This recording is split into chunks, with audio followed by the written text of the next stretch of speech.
Hello everybody, welcome to our new blog. 18th day है, हम उठ गए हैं और गर्म पानी पी रहे हैं।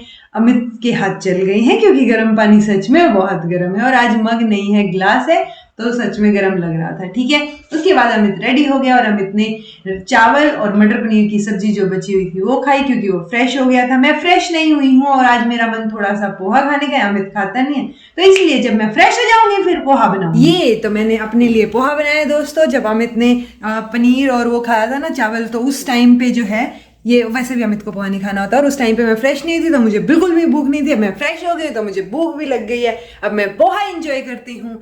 ये और अमित लेट ना हो इसलिए वो पहले ही ब्रश करके जा चुका है और मैंने भी ब्रश कर ली है दोस्तों। तो शाम को मिलते हैं दोस्तों। बहुत मेहनत से मैंने ये इतने से अखरोट छीलने हैं हथौड़ा मार मार के, और अमित ये एक अखरोट को छील के ऐसे करना दिखाना चाह रहे हैं, जो कि छिलाई हुआ है ऑलरेडी, कि अमित बहुत मेहनत कर रहा है अखरोट। तो ये देखो, ये निकाला मैंने, ये रवीना ने नहीं निकाला था। कुछ भी अमित, कुछ भी। तो बस ये अखरोट खाते हैं और फिर सब्जी लेके आते हैं और फिर फटाफट 45 मिनट्स एक्टिविटी करते हैं, फिर खाना खाएंगे, right? Okay, done. Yo bro, but I am not your bro. नहीं, उनको बोल रहा हूँ, your bro, cool bro. There can be any sis also. या your bro sis, your sis, cool sis. मेरे अलावा अमित की सारी बहनें और सारे भाइयों। ये बड़ी अच्छी बात कही आप। चलो, कंफर्मेशन कर दिया ना, but still to all my brothers and sisters there. चलो जी, ये खाते हैं और फिर मंडी चलते हैं। नहीं तो अमित सारे खा जाए, मैंने बहुत मुश्किल से छीले हैं सारे। दोस्तों हम सब्जी ले आए हैं, अभी अमित शॉर्ट एडिट करेगा, है ना? और मैं जो है बर्तन भी धोऊंगी साथ साथ, लेकिन वो क्या बोलते हैं उसको, मशरूम और चने का सूप बनाएंगे। पिछले हफ्ते हमने चने और पनीर का सूप पिया था, इस हफ्ते मशरूम और चने का सूप पियेंगे और मैं आपको दिखाती हूँ मैं कैसे बनाऊंगी। आज काफी दिन हो गए मैंने कुछ दिखाया नहीं, हमें लगी है तो मन भी कर रहा है ना? तो मैं टेस्टी सा सूप आप लोगों को बताती हूँ कैसे बनाना है, और तब तक अमित क्या करेगा, शॉर्ट एडिट करेगा दोस्तों। हाँ जी, तो मैंने चने पहले से भिगो रखे थे तो मैंने उनको बॉईल कर लिया है, मशरूम को साफ करके कट कर लिया है और थोड़े से चने जो है उस ग्राइंडर से में से भी किए हैं ताकि थोड़ी थिकनेस आए।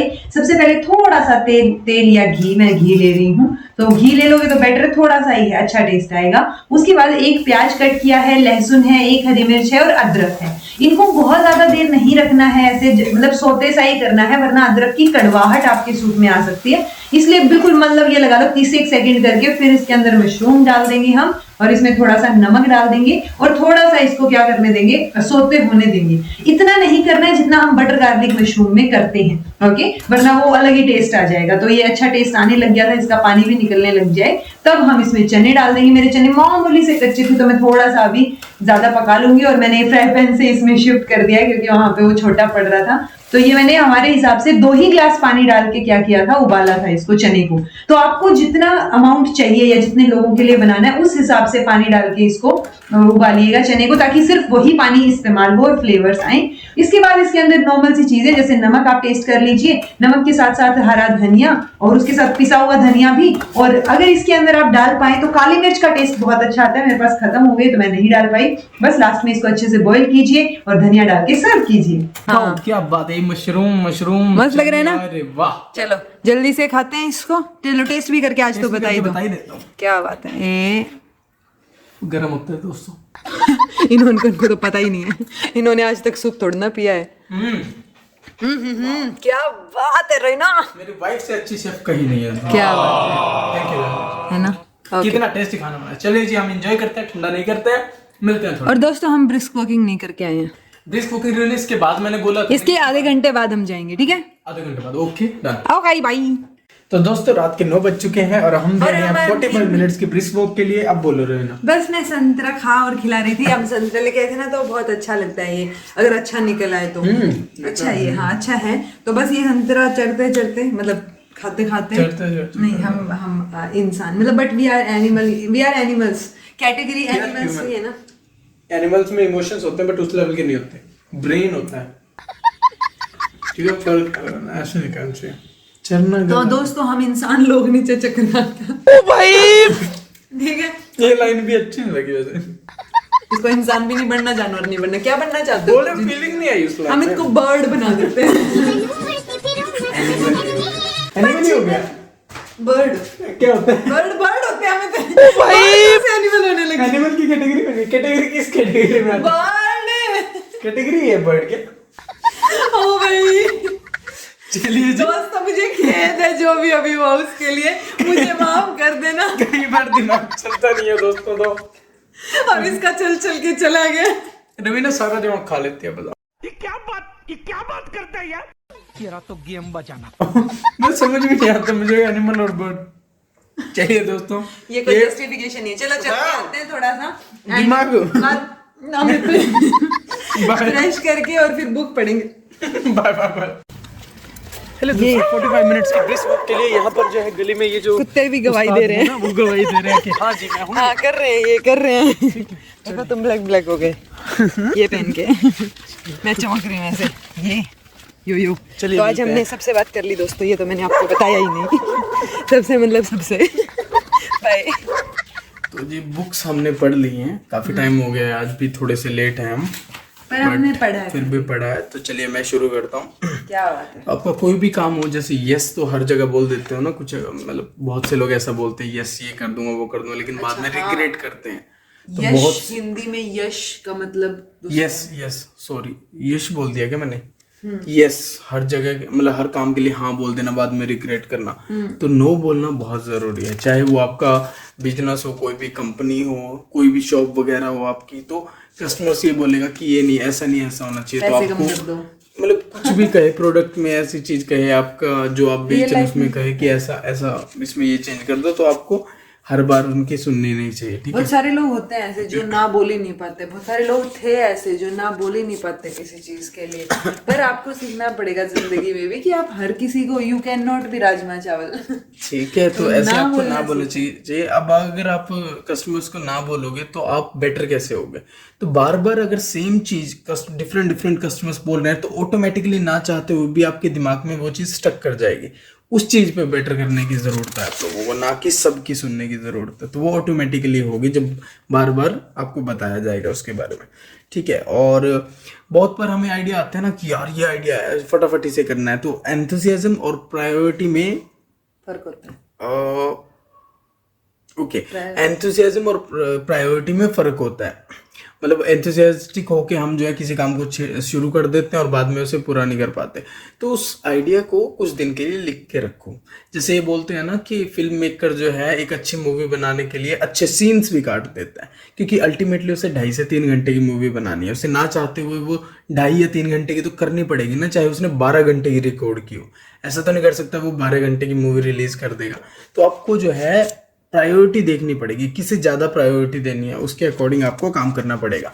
कुछ एक प्रोडक्ट या चीज़ें ऐसी होती हैं जो आपको जब आप घर ले आते हो तो ज़्यादा अच्छा फील कराती हैं। कुछ ऐसी होती है जो स्टोर पे या उस शॉप में ही अच्छी लगती है, लेकिन घर आके आप सोचते हो यार इतनी अच्छी भी नहीं थी। तो ठीक है, अट्रैक्टिव पैकेजेस वगैरह होते हैं, आपको स्टोर पे तो लगेगा बहुत बढ़िया शानदार कर ले सकता है, घर जाके देखोगे इतने यूज़ की भी नहीं है, मैं क्यों ले आया, इतनी महंगी चीज़ ले आया।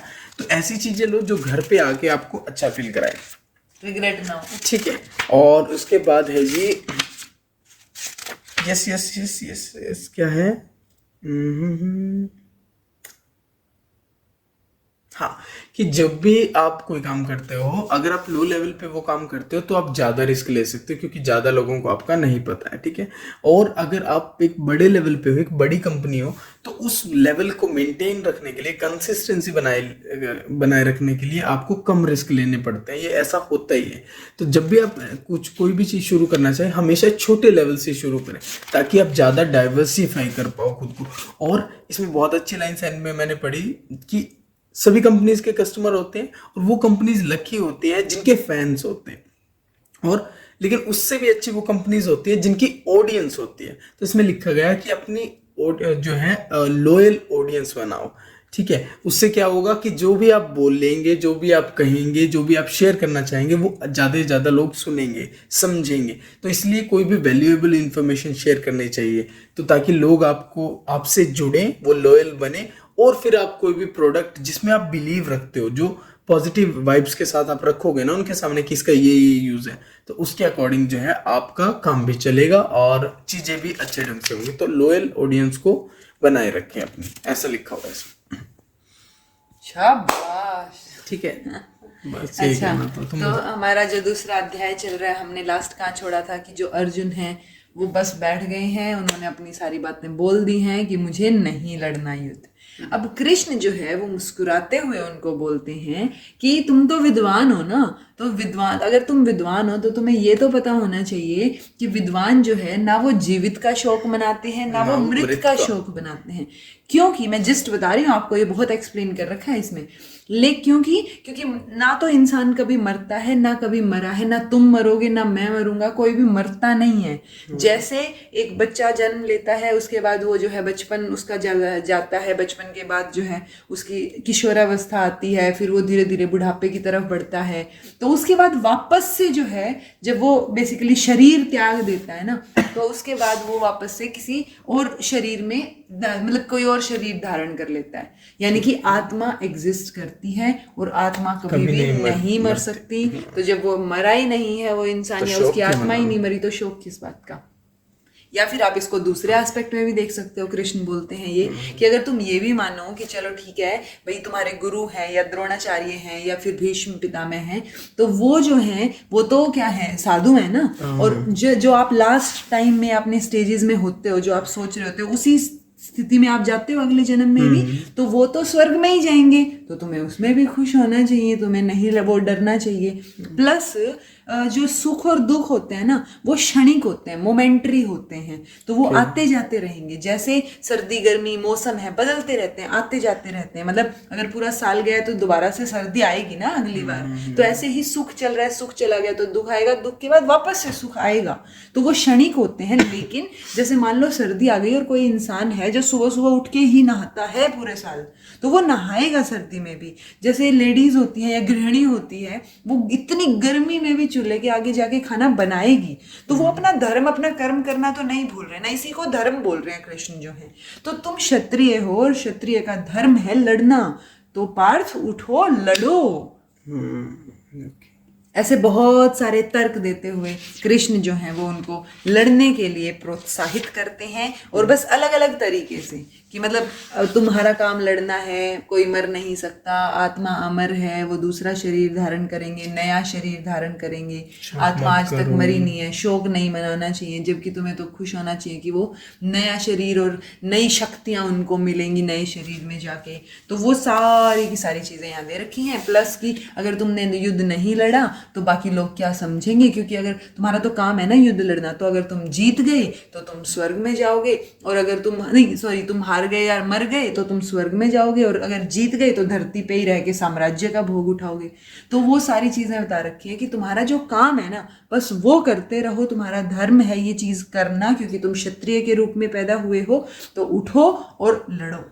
ओके, तो हर व्यक्ति को ये पता होना चाहिए कि उसका धर्म क्या है। हाँ, तो धर्म कर्म हो सकता है जो भी आप इसमें काम तो कर रहे जो चीज बोल रखे उस हिसाब से तो धर्म का मतलब कर्म ही लग रहा है कि आपका जो काम है, आप जिस रूप के लिए जिस पर्पस के लिए पैदा हुए हो, तो वही जो इकिगाई हमने पढ़ी थी, सो फाइंड योर पर्पस, और उसके प्रति बस काम करते रहो, और आप उसके प्रति काम करते रहेंगे तो आपको निश्चित रूप से भगवान और स्वर्ग मिलेंगे।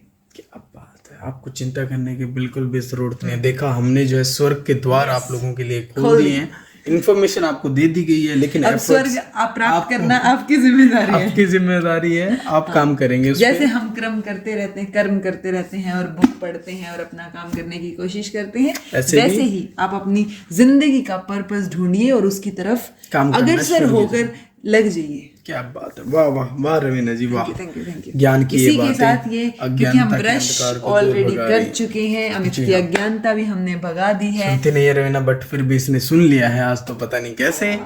चलिए जी, हम आपसे मिलते हैं नेक्स्ट व्लॉग में, तब तक के लिए बी हैप्पी, कीप स्माइलिंग, बस स्माइल करते रहो। बाय। बाकी